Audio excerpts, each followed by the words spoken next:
मैं उस डरावनी रात को कभी नहीं भूल सकता जिस रात मैंने अपना सबसे अच्छा दोस्त सूरज पाटिल को खो दिया था।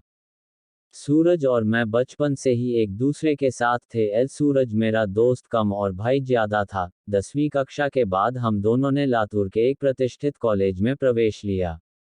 हमारे लिए लातूर शहर अनजान था, पर कुछ ही दिनों में हम उस शहर का चप्पा चप्पा जान गए थे। क्योंकि सूरज और मैं पूरे दिन गांव में बाइक से घुमा करते थे। हम दोनों रोज रोज उसी शहर में घूमकर बोर हो चुके थे। इसलिए एक रात हमने लॉन्ग ड्राइव पर जाने का फैसला किया। हमने कामी गांव के जंगल में जाने का प्लान बनाया। हम कामी गांव के जंगल में कभी नहीं गए थे, पर हमने सिर्फ इतना सुना था कि कामी गांव का जंगल सिर्फ नाम का जंगल है। क्योंकि वह हरे भरे पेड़ों के सिवाय कुछ नहीं था, क्योंकि उस जंगल में जो भी जंगली जानवर थे वो शिकार के कारण खत्म हो चुके थे। इसलिए रात में लॉन्ग ड्राइव पर जाने के लिए वह जंगल बिल्कुल सुरक्षित था, और उसी रात पूर्णमासी की रात भी थी, मौसम भी अच्छा था। इसलिए मैं सूरज के साथ कामी गांव के जंगल में जाने के लिए राजी हो गया। रात के 11 बजे हम कामी गांव के जंगल में दाखिल हो गए। हमने जैसा सुना था वैसे ही जंगल का रास्ता मक्खन की तरह मुलायम था। हमारी बाइक हवा से बातें करने लगी थी। वाकई बहुत मजा आ रहा था। पर मुझे इस बात से हैरानी हो रही थी कि हम जंगल के इतने अंदर दाखिल हो चुके थे, पर तब भी हमें रास्ते में एक भी गाड़ी दिखाई नहीं दे रही थी। जंगल का पूरा रास्ता सुनसान पड़ा हुआ था। तभी रास्ते में हमें एक पुल दिखाई दिया। सूरज ने उस पुल के बीचों बीच बाइक रोक दी। वह अंग्रेजों के द्वारा नदी में बनाया गया 200 साल पुराना ब्रिज था। पुल के बगल में एक बड़ा सा बोर्ड लगा हुआ था और उस पर लिखा हुआ था एस्ट जॉर्ज ब्रिज। हम दोनों पुल पर गए और खड़े हो गए। पुल के नीचे से नदी बह रही थी और कोमल हवाएं चल रही थी। नदी के बहते हुए पानी में चांद दिखाई दे रहा था। इतने में दूर जंगल से भेड़िए की रोने की आवाज आई और पुल के ऊपर से बहने वाली हवाएं अचानक रुक गई। नदी का पानी थम सा गया और चांद एक काले बादल के पीछे गायब हो गया। तभी हमारे सर के ऊपर से एक टिटहरी भयंकर आवाज में चीखती हुई मंडराने लगी। मालूम वो हमसे कह रही थी कि यहाँ से जल्दी से भाग जाओ। मैं सूरज, यहाँ कुछ अच्छा नहीं लग रहा है। टिटहरी का चीखना मतलब हमारे चारों तरफ खतरा मंडरा रहा है। हमें जल्दी यहाँ से निकल जाना चाहिए। सूरज, अरे भाई कुछ अशुभ नहीं होता, बस ये अंधविश्वास है। यहाँ खड़े रहो और चुपचाप नजारा देखो। तभी मैंने सूरज से कुछ दूर पुल के पास एक औरत को खड़े देखा। दूर से तो वो दिखने में सुंदर लग रही थी, पर वह पुल के नीचे नदी में झांक रही थी। मैं उसकी तरफ देख ही रहा था कि इतने में वो औरत पुल के ऊपर चढ़ गई। मैं सूरज, अपने पीछे देख, वो औरत क्या कर रही है। सूरज ने पीछे मुड़कर देखा। वो औरत अभी भी पुल के रीलिंग के ऊपर चढ़कर नदी में देख रही थी। सूरज भाई, वो खुदकुशी करने की कोशिश कर रही है।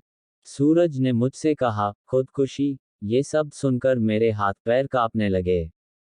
क्योंकि जब मैं एक बच्चा था तब मेरे दादाजी ने खुद को फांसी लगा करके खुदकुशी कर ली थी। और वो मैं ही था जो उन्हें पहली बार फांसी पर लटकते हुए देखा था। इधर सूरज उस औरत को रोकने के लिए उसकी तरफ भागा, लेकिन मैं वही खड़ा रहा क्योंकि फांसी पर लटकते हुए मेरे दादाजी मेरे सामने आ रहे थे। सूरज तेजी से चिल्लाया, अरे चाची क्या कर रही हो, उतरो, वहां से गिर जाओगी। सूरज की आवाज सुनकर मैं होश में आया। सूरज उस औरत के बहुत ही करीब जा पहुंचा था और तभी वो औरत नदी में कूद गई। तब तक मैं दौड़ते हुए सूरज के पास जा पहुंचा। वो औरत हमारे सामने नदी में डूब रही थी और चीख रही थी, बचाओ बचाओ, पर हम उसे सिर्फ डूबते हुए देख रहे थे क्योंकि हम दोनों बहुत ज्यादा डर गए थे।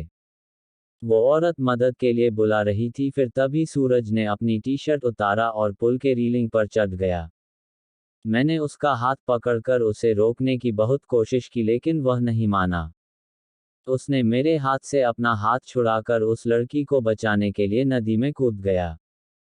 सूरज नदी में कूदते ही उसने अपने आसपास देखा तो उसे वह औरत कहीं भी दिखाई नहीं दे रही थी। उसने सोचा कि वह डूब चुकी होगी। फिर उसने गहरी सांसें ली और पानी के अंदर डुबकी लगाई।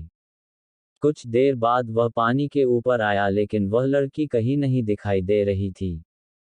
मैंने आंखें बंद करके भगवान से प्रार्थना की, लेकिन जब मैंने आंखें खोली तो मेरे बगल में ही पुल की रेलिंग पर वही औरत बैठी थी जो कुछ देर पहले नदी में कूद गई थी। वह किसी जंगली जानवर की तरह पुल की रेलिंग पर बैठी हुई थी और नदी में सूरज की तरफ देख रही थी।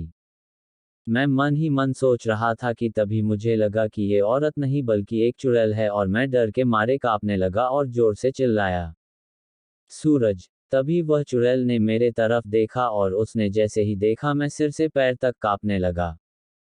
उसका चेहरा काला और आंखें पीली थी, माथे पर बड़ा सा कुमकुम था और नाक में बड़ी सी नथ थी। उसके नुकीले दांत उसके मुंह से बाहर निकले हुए थे और उसके नाखून जंगली जानवर की तरह लंबे और नुकीले थे। चुड़ैल, क्या हुआ, मुझे ढूंढ रहे हो? हंसते हुए बोली। सूरज पानी की सतह से हमें देख रहा था। उसे भी पता चल चुका था कि ये कोई औरत नहीं बल्कि ये एक चुड़ैल है। सूरज हमें चौड़ी आंखों से देख रहा था। मैंने सोचा अब ये चुड़ैल मुझे इसी पुल पर चीर फाड़ कर मार डालेगी और फिर मेरी कच्चे मांस को चबा चबा कर खा जाएगी। क्योंकि मैं अकेले ही उसके पकड़ में आ गया था और डर के मारे मैंने अपने पैंट में पेशाब कर दी। चुड़ैल, डरो मत, मैं तुम्हें नहीं उसे अपने साथ नदी में ले जा रही हूँ। जब मैं ये सुना तो मेरा दिल डर से दहल उठा। मैंने सूरज से चिल्लाते हुए कहा, सूरज जल्दी से पानी से बाहर निकलो, नहीं तो ये चुड़ैल तुम्हें पानी में ले जाएगी। सूरज पूरी तरह से डर गया था, उसके हाथ पैर सुन्न हो गए थे। उसे एहसास हो गया था कि वह नदी में से बाहर नहीं निकल पाएगा क्योंकि वह नदी के बीचों बीच था। चुड़ैल मेरे तरफ देखकर मुस्कुराए और फिर नदी में छलांग लगा दी। सूरज आखिरी बार चिल्लाया और चुड़ैल उसे पानी में अपने साथ ले गई। कुछ देर तक पानी में से बुलबुले निकलते रहे, पर कुछ देर बाद वो भी बंद हो गए। मैं आंखें फाड़ फाड़ कर नदी में देख रहा था और सूरज को पुकारता रहा और इतने में नदी के पानी में खून दिखाई दिया। मेरी आंखों में आंसू आ गए और मैं समझ गया कि उस चुड़ैल ने सूरज को मार दिया है। मैं वो सदमा बर्दाश्त ना कर सका। मेरी आंखों के सामने अचानक अंधेरा छा गया और मैं उसी जगह पर बेहोश हो गया। जब मुझे होश आया तब सुबह हो चुकी थी। मैं 4-5 लोगों से घिरा हुआ था। पुल पर काफी सारे लोगों की भीड़ जमी हुई थी। लोग पुल के नीचे झांक कर देख रहे थे। मैं उठा और दौड़कर पुल के पास गया और देखा पानी में नदी के किनारे सूरज की लाश तैर रही थी। उस चुड़ैल ने बड़े ही बेदर्दी से सूरज के सीने से दिल निकाल लिया था। मेरा सबसे अच्छा दोस्त मुझे छोड़कर चला गया था। उस दिन मुझे कामी गांव के लोगों से पता चला कि उस नदी में 100 साल पहले से किसी चुड़ैल का वास था। असल में हुआ ये था कि अंग्रेजों के जमाने में एक अंग्रेज अफसर ने सुंदरा नाम के एक औरत का बलात्कार किया था। ये बात आसपास के हर गांव में फैल गई थी। इसी कारण सुंदरा से गांव की कोई भी औरत बात नहीं करती थी, क्योंकि सब लोग कहते थे कि उसकी पवित्रता नष्ट हो चुकी है। गांव के लोग उसे हर दिन ताने मारते थे। कुछ दिन बाद सुंदरा के पति ने भी उसे छोड़ दिया। तब सुंदरा अपने घर चली आई। कामी गांव भी उसका मायके था, लेकिन वहां भी उसे बहुत सारी बेइज्जती झेलनी पड़ी। वह हर दिन लोगों के ताने सुनकर तंग आ गई थी। इसलिए एक दिन पूर्णमासी की रात सुंदरा ने कामी गांव के एस्ट जॉर्जे ब्रिज से नदी में कूदकर खुदकुशी कर ली थी। मरने के बाद वह चुड़ैल बन गई और पूर्णमासी की रात सुंदरा उस ब्रिज पर आती थी और लोगों को इसी तरह कपट से अपना शिकार बनाती थी। कामी गांव के कुछ बुजुर्ग लोग ये भी कहते हैं कि 100 पुरुषों या लड़कों का दिल खाने के बाद वह चुड़ैल फिर से एक सुंदर औरत बनने वाली थी। इसलिए वह सिर्फ पुरुषों और लड़कों को अपना शिकार बनाती थी और उनका दिल कच्चा चबा जाती थी। सूरज के मरने के बाद कामी गांव के एस्ट जॉर्ज ब्रिज पर कभी भी वह चुड़ैल दिखाई नहीं दी। इसीलिए कामी गांव के लोग कहते हैं कि मेरा दोस्त सूरज उस चुड़ैल का आखिरी शिकार था और उसके बाद वह फिर से जिंदा और सुंदर स्त्री बन गई और अभी वह किसी आदमी के साथ सामान्य जीवन जी रही होगी।